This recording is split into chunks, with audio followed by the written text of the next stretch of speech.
We are learning disturbing details about the kidnapping of a woman who was held captive in a homemade cell. An Oregon man was arrested after police say the woman escaped from a cinder block enclosure in his garage last month. He is now charged with interstate kidnapping. Now the FBI is searching for more potential victims in multiple states. Jonathan Vigliotti reports on the woman's scary ordeal. The woman fought for her life, beating the doors and the walls of this cell with bloodied hands. FBI officials describe the desperate actions a woman took to break out of this makeshift jail cell, where they say she was held captive and sexually assaulted by 29-year-old Nagasi Suberi. She broke free and waved down a passing motorist, asking for their help to call 911. According to law enforcement, on July 15th, Suberi solicited the woman to engage in prostitution. After their encounter, he claimed to be an undercover police officer and handcuffed and shackled her at gunpoint before driving more than 450 miles from Seattle to his home in Klamath Falls, Oregon. That's when authorities say Suberi then put the victim in a soundproof cell he built in his garage.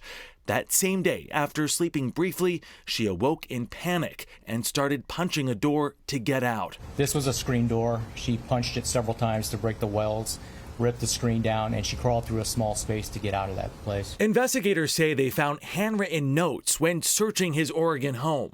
One was titled Operation Takeover and included a list which read, "Leave phone at home and make sure they don't have a bunch of people in their life." Another document apparently included a rough sketch of an underground structure which had concrete blocks, foam insulation, and waterproof concrete. We believe there may be more victims. Using cell phone data, Suberi was later tracked down and arrested in Reno, Nevada, where he was with his wife and child.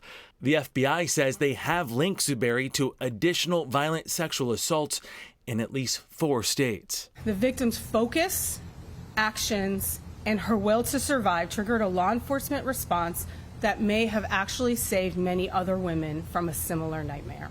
For CBS Mornings, I'm Jonathan Vigliotti.